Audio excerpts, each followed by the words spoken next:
you introduce yourself in your own words? I came to the U.S. in 1990. So I was born in 1968. At the end of the year, I was conceived right after the Tet Offensive. And I finished first grade. But I was in first grade when the South Vietnam collapsed. So I didn't even finish that first grade, school year. After Lunar New Year, we went evacuate in coastal town waiting to depart. But and then it didn't happen, and we was in Saigon when South Vietnam collapsed. I guess my education was almost completely under the new government, and life was hard. Life was hard. Most of the intellectual was in re-education camp. Beside my parents, my teacher was I would say, role model. People I looked up to. There was a lot of time we didn't have electricity because Vietnam was embargoed by the U.S. Resource was scarce. The government decided to save the power for the industrial part. They turned it out. They turned off the power from 6 in the morning to 10 at night. If you want to study, you can use the lamp, or sometimes if your family can afford like a battery, like so we can have some neon light. Like the battery that you have in a car is the exact same kind. And even water, at some point, I think for years, we live in an area where it's used to have electricity and tap water. And then I guess they didn't have the money, the means to maintenance it, like from the pipe from the city supposed to go into your house, right? But it didn't have any pressure for it to continue to run. So we dig like a big hole right under the pipe. And then we put buckets there. So it's just water just drop into it. So when the water is full, like the bucket is full, we just carry it to the back of the house, stuff like that. And then we save the rainwater. Yeah, I think it's like that in a lot of third world country or like communist country. It was from 75 to 85, I think. And then after that, the U.S. lifted the embargoes. That's when I went to college. I went to college in 1987. And it's not easy to go to college. You have to take the entrance exam to go to college. They separate people into like 14 different classes. So let's say if you went and served in the military, you would be class 1 or 2. So you get more, like higher priority. Even with low score, you can still attend college. And then let's say you're a farmer, you're like class 8 or like 7 or 8. You also can get in with a bit lower score. And then if you own your own business, you would be considered like maybe number 9 or 10. So you need a little bit higher score. In my case, I was number 13, which means my dad served the prior government. They also tried to smuggle my older brother. So I was like second to last in the classification. So I needed a much higher score to get in. And even with that, I didn't get in the first year. So like this college I want to go, we have to take the exam in math, physics, and chemistry. And then each of the exam would be 10 points max. And I scored like 28.5, which is 4.5 points higher than the requirement, but I didn't get in. I mean, they did not let me go, the local government. When I went to the office, and I thought that day was the day everybody went and get the admission paper, they didn't give me the paper. And they yell at me. They say, oh, you lie on your application. You lie about your dad ranking when he was serving in the prior government. You lie about your older brother. So they said he organized the escape from the country twice. And he was only like 18 when he got captured. How can he organize it, right? Stuff like that. So they didn't let me go the first year. So I studied for another year and took an exam and applied for like a lesser known school. So and then not only that, my mom didn't tell me, but to give them some, it's not that much of a bribery. She gave them a 20 can of gasoline. And then he left the application blank, like they just signed it. They didn't put any remarks. And I think because of that, so when I score high enough, I get in. And I was able to get into one of the highest programs to become a vet. And then in Vietnam back then, if you pass the exam, you can go to college for free. Like room and board is paying for, no tuitions. So everything is free. So I went and lived in the dorm, and they give us money every month enough to buy the meal tickets. We live in very crowded, we share like 10 people a room, like 5 bunk beds. It stacks against the wall. So there's not a lot of room, but it's still, you have a place to sleep, and you just go to the library and study, or go to the classroom in the evening and study. The vet program is 5 years. Yeah. Like other program is 4 years, but because vet is a little bit longer, so it's 5 years. So I left in the middle of the 3rd year. Why did you leave in the middle of your college degree? So there was a lot of programs at the time for family that have tie with the West to go, like if you serve in the prior government, or if you already have family that live in America, they can sponsor you. So, I mean, it's a better life. So if you have a means to go, you would go. Just like my parents trying to smuggle my older brother out. If he stayed, he would get drafted. And not only he got drafted, without background, I mean, I'm not sure you heard about like the war between us. Like they would send the Vietnamese government sent troops to Cambodia to fight against the Khmer.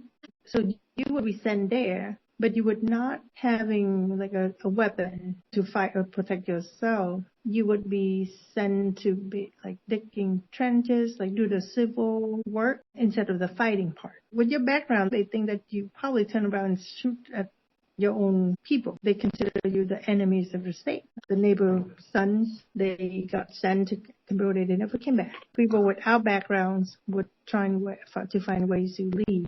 What was your first impression of America when you arrived? Well, in the program that I went through, when we were sent to the Philippines for 6 months to learn a little bit more English, learn about the U.S. culture. So I got a little bit of exposure when I was there. And then when I first came, we landed in New York, and it was the end of a year.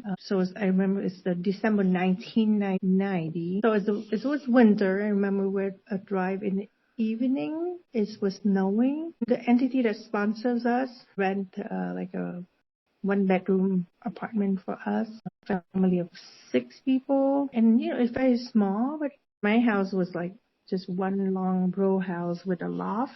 So this is like a 10-story high building, and everything was nicer. I guess I was just looking forward to a new life. So for me, everything, even though the cold, the snow, everything was very impressive. What was the biggest challenge of your transition? I guess just missing family. Otherwise, in my mind, I already knew that this is what I told myself. When I was in Vietnam, I was in college already. So when I come to America, work and go back to school and have a college degree, because that's what I want in my life. So I just work and go to school. I even joined the service for the money for college, the GI Bill. And I think for me, it's an opportunity to learn and to be free. In Vietnam, even now, in college, you have to study the philosophy of Karl Marx and Lenin, the communists. So you have to take that course. It's required. And you have to pass that course to graduate. But here you have options. Even within one discipline, you can have a lot of courses to choose from. And then you don't have to bribe. Like in Vietnam, you have to bribe everywhere you go. If you want the officer to sign something for you, like a paperwork, you have to bribe them. In a way, it's like tips, right? You tips the nurses, you tips everyone in the hospital. I never knew about Vietnam, like the school system, the bribery. Yep, even now. You get a ticket, they stop you. Sometimes, yes, it's your fault. Sometimes they just stop you because. And if you in a hurry to go somewhere, you give them some money. So you've heard many things about Vietnam that you dislike. Anything about the United States that made you also dislike? Well, I guess the weather is not that dislike. I guess I was born and raised in Vietnam. I left when I was 21, and I'm 56 right now, but I guess I just never acclimated to the weather. So, as I get older, I guess I became less tolerance with when it's too hot or when it's too cold. It just gets harder.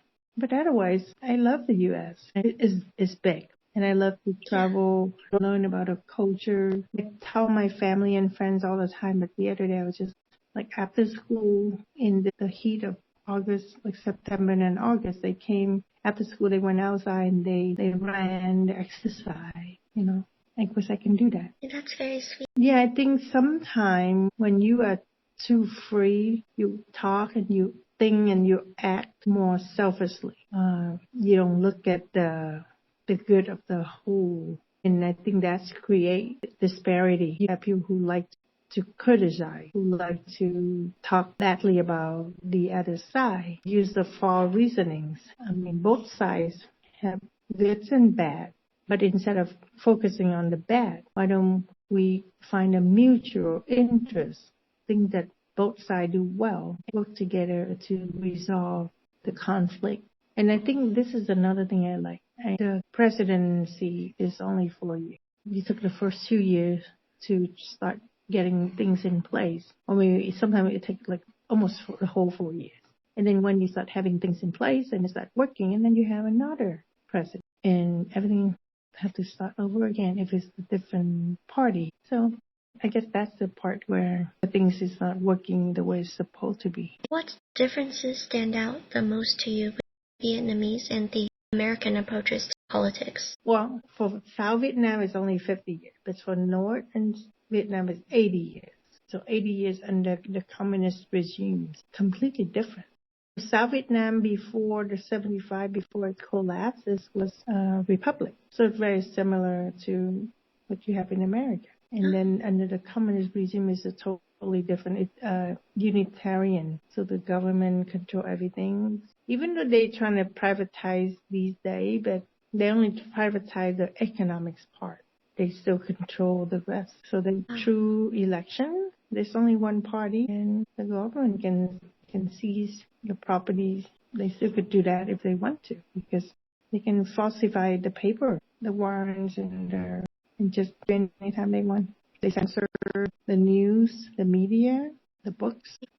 Looking ahead a little bit, what are your dreams for yourself and your family in the United States?